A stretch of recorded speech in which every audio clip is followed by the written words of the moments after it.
Telangana CM Revanth Reddy నిజాయితీ గల మోసగాడని BRS working president KTR సెటైర్లు వేశారు. ప్రజలు మోసపోవాలని కోరుకుంటారు, మోసగాళ్లను నమ్ముతారు. అందుకే మోసం చేస్తున్నానని అన్నాడన్నారు. 420 రోజుల్లో 430 మంది రైతులు ఆత్మహత్య చేసుకున్నారని ఆగ్రహం వ్యక్తం చేశారు. రేవంత్ రెడ్డి ప్రభుత్వం వచ్చినాక ఇప్పటి వరకు రూపాయి కూడా రైతు బంధు వేయలే. ఆనాడు ఎన్నికలప్పుడు కేసీఆర్ గారు ఎన్నికల ముందు 7,600 కోట్ల రూపాయలు యాసంగి పంట కోసం రెడీ చేసి పెడితే ఇదే రేవంత్ రెడ్డి ఇదే కాంగ్రెస్ వాళ్ళు ఎలక్షన్ కమిషన్ కాడికి పోయి ఉత్తరం ఇచ్చి ఆ రోజు ఆపేసిన పైసలు దాదాపుగా 6 నెలల తర్వాత పార్లమెంట్ లో మన ఆర్ఎస్ ప్రవీణ్ గారు పోటీ చేస్తున్నప్పుడు ఓట్ల కోసం ఆనాడు పార్లమెంట్ అప్పుడు గవే పైసలు గవే కేసీఆర్ గారు కూడబెట్టిన పైసలు ఆ రోజు రైతు బంధు మళ్ళేసిండు. తర్వాత వానకాలం ఎగ్గొట్టిండు.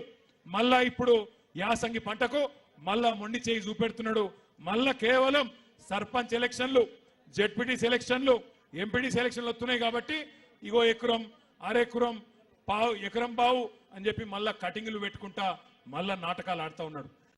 మన నాయకుడు కేసీఆర్ గారు కొత్తగా తెచ్చుకున్న తెలంగాణలో 1022 గురుకుల పాఠశాలలు పెట్టి ఒక్కొక్క పిల్లోడి మీద 1,20,000 రూపాయలు సంవత్సరానికి ఖర్చు పెట్టి వాళ్ళను ఐఐటీలు, ఐఐఎంలు, ఎన్ఐటీలు, నీటులు గత పెద్ద పరీక్షలలో పాస్ అయ్యేటట్టు వాళ్ళ కోసం ఎస్సీ, ఎస్టీ, బీసీ మైనారిటీల కోసం గురుకుల పాఠశాలలు పెడితే ఈ సన్నాసికి అవి కూడా నడిపస్తలేదు.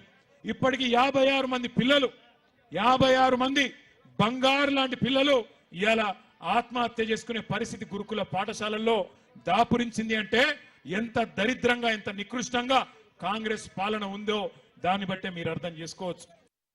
ఎల్దండ కాడ రేవంత్ రెడ్డి కుటుంబానికి ఎలక్షన్లకు ముందే 500 ఎకరాలు ఉండే. ఇప్పుడు నిన్నయాల మళ్ళీ ఒక 1000 ఎకరాలు దొబ్బేసిండు. ఒక 1000 ఎకరాలు, ఒకటి కాదు రెండు కాదు, 1000 ఎకరాలు సంపాదించుకున్నాడు. ఇప్పుడు నిన్నయాల కొత్త కథ మొదలు పెట్టిండు. మన మా దేపాల్ యాదవ్ సాబు కొంతమంది రైతులను తీసుకొచ్చిండు మా కాడికి. ఏందన్నా అంటే కొత్తగా వాళ్ళ అత్తగారు ఊరికట పెద్ద రోడ్ వేసుకుంటాడట అత్తగారు ఊరికి. ఎందుకని నేను అడిగితే ఎందుకేమున్నదన్నా, ఓ 1000-1200 ఎకరాలు తీసుకున్నాడు. అక్కడ భూముల రేట్లు పెంచుకునేందుకు కథలు పడుతున్నాడు రేవంత్ రెడ్డి అని చెప్పి. కేవలం స్వార్థం తప్ప ఆయనకు వేరే విషయం తెలియదు. రియల్ ఎస్టేట్ తప్ప స్టేట్ గురించి ఫికర్ లేదు. రియల్ ఎస్టేట్ కూడా వేరే వాళ్ళకి లాభం అయితే కూడా ఆయనకే లాభం కావాలి. ఆయన కడుపే నిండాలి. ఎవరి భూములున్నా మనమే కొట్టేయాలి తప్ప ఇంకోళ్ళకి ఇచ్చే బాపత్ కాదు ఇది.